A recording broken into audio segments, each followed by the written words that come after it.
संसार सरकता रहता है तथा इसके साथ पदार्थ तथा जीव भी सरकते रहते हैं। सामान्यतः सब कोई इसी भ्रांति में पड़ा है कि जगत स्थिर है। काल तथा मृत्यु दोनों मनुष्य की कल्पनाएं हैं। मृत्यु से भयभीत जीव एक ही जीवन में कई बार मरता है। निद्रा भी मृत्यु का ही एक प्रतिरूप है। भगवान का जगत पर सबसे बड़ा उपकार मृत्यु है, किंतु उसी मृत्यु से जीव सबसे अधिक भयभीत है। मृत्यु संसार की गंदगी का शुद्धिकरण करती है। प्रारब्ध की मार से कोई भी नहीं बच पाया। भगवान की ओर से जो कुछ भी प्राप्त है उसे ईश्वर का प्रसाद मानकर प्रसन्नतापूर्वक स्वीकार कर लेना चाहिए। भगवान बड़े दयालु हैं, वह जो कुछ भी करते हैं जीव के हित में करते हैं। यह परीक्षा की घड़ी है। ऐसे समय ही सेवक की पहचान होती है। जो सच्चे होते हैं वे हर प्रकार की विपरीत परिस्थितियों में भी जमे रहते हैं। जो सेवा नहीं करते वे बैठे बातें बनाया करते हैं, जबकि सेवक अपना जीवन सार्थक कर जाता है। रोग अरोग सब शरीर तक सीमित है। मन उससे अलग है। उसे प्रत्येक परिस्थिति में प्रसन्न रखा जा सकता है। भगवान के हृदय के भाव कहीं अधिक महत्वपूर्ण हैं। उनकी अपनी योजनाएं हैं। उनमें हस्तक्षेप करना उचित नहीं, न ही कोई हस्तक्षेप कर सकता है। उनकी इच्छा के समक्ष सिर झुका दिया जाए। किसी के कहने से ही कोई भगवान नहीं बन जाता। भगवान तो केवल भगवान ही है।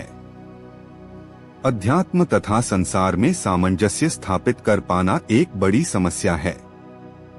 जगत तो समझता नहीं, साधक को ही समझना पड़ता है। स्वास्थ्य का ऊपर नीचे होना शरीर का धर्म है।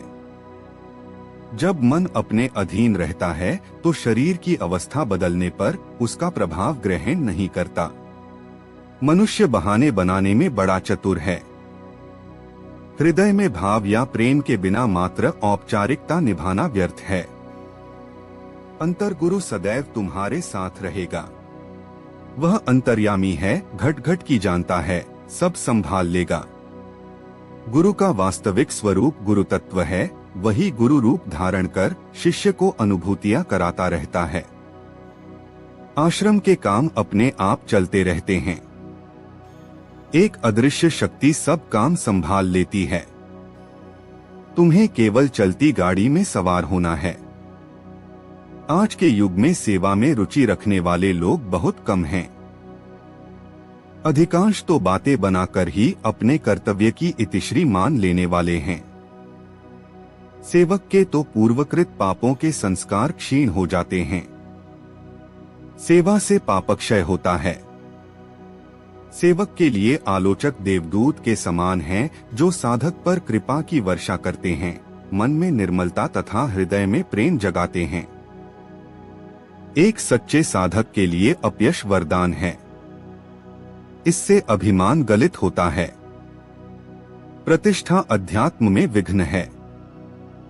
अपयश ही परमार्थ का द्वार खोलता है।